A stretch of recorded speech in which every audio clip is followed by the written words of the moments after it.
People like to talk about what they used to be able to do. I hear this a lot. You know, you should have seen me in high school. I always laugh. Yep. Like, yeah, okay, got it. And it's not just guys. You should have seen me working out in high school. I was super fit. People will look back to a time where they felt like they were capable of something and now they're not. Mm-hmm. And you kind of want to just grab them and go, wait, that was you then, it's you now. But people tend to think about how the conditions that were around success must have been part of it. And you can understand why. It's like, it's very rational.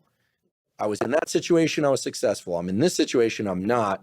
That was the past, this is the present, ergo capable, right? You see how people get into these loops. And as you mentioned, you spent the first 20 years of your life in extremely challenged circumstances. Very. And then you can see how people get to a point where like everything feels hard. Like when you're 300 pounds, I haven't never been 300 pounds, but I can't imagine it feels good to get up and move around. It's defeating. I got a friend, he's in excess of 300 pounds.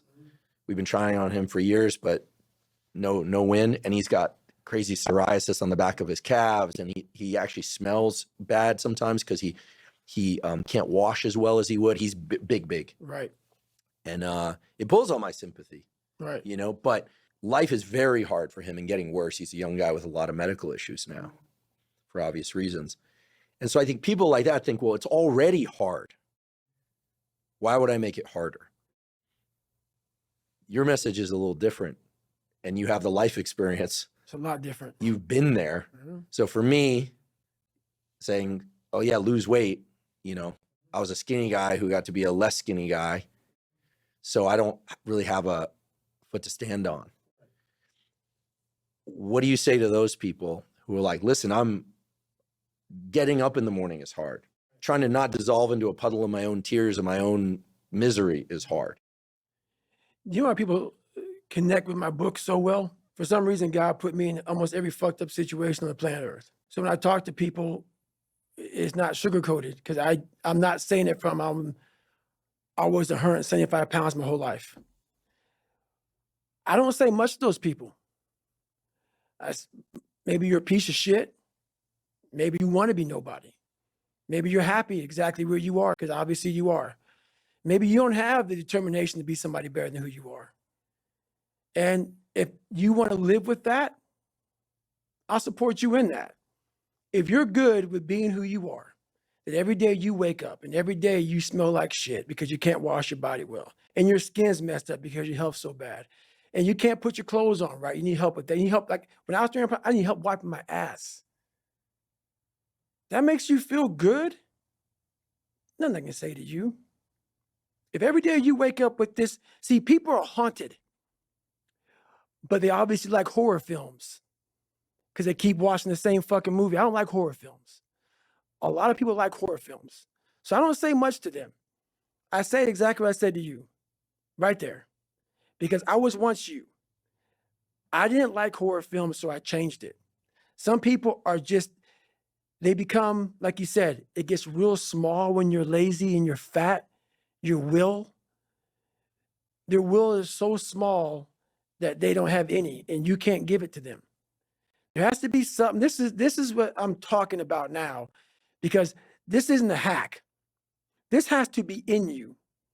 Something in you has to wake up. And usually the only person that can wake it up is you. Sometimes you can read a David Goggins book because I was all this shit and then a lot more of fucked up. But if you don't have a little flame, you know, just barely, you're done. I can't light it for you. And that's the harsh reality of this life that I want to get across so fucking bad. You can watch me, you can watch you, you can watch fucking Rogan and Cameron Haynes, all these motherfuckers. You can go to Tony Robbins's fucking bullshit, all this shit. You do all this shit. If you could keep going back and keep spending money and spending money and spending money with no results, you can wonder, wow, maybe let me go try out David Goggins. He ain't gonna fucking help you. You have to explore, examine the insides of yourself. And what do you really want out of life? Your friend and a lot of people out here just don't fucking want it. So guess what? Have fun with your life. Go from 3 to 350 to 400 to 450 to 500 because you don't want it. And that's the harsh reality. I can't give you shit. You can't give them shit. We can give you ideas. But at the end of the day, when I was losing the weight, I had to miserably wake up every morning in the cold because it was Indiana, November when it started. I was miserable. This is your new life. Take it or leave it. There's no happiness about it. There's no peace behind it. It sucks. It just fucking sucks. And that's the one thing, if I could teach anybody anything, it just fucking sucks. And it's going to continue to suck. And then one day you'll get to a special part in your life that it might get a little bit better. But to lose the weight you have to lose, my friend, sorry, it's going to suck every fucking day. Because if you're 300 pounds, you're going to go out to lose weight, you could probably get injured. So then you got to work on the injury. Then you get even more depressed. This is what I went through. And then you're hungry because now you're depressed. It's just a vicious cycle. And if you're not strong mentally and you have no willpower, you're going to continue falling back in this hole versus the man that sits back and goes, all right, motherfucker. This is why I cuss. This is what is in me. This is what it took for me to be me. Sorry. It didn't take, hey, okay, we're going to do this today. No, this fucking really sucks. This is real, dude. This is real. And every day I'm set back. I'm set back. I'm set back. I'm set back. So this is what I would tell your boy. This is exactly what I tell him. Every day you wake up, you're going to probably be set back for the first 4 weeks before you lose to significant weight because of the mind is going to be fucking with you the whole time. There's no dopamine. There's no dopamine in there at 300 pounds. You got nothing. Your hormones are shot. You have to envision something that is more powerful than you. Something has to get you out of bed.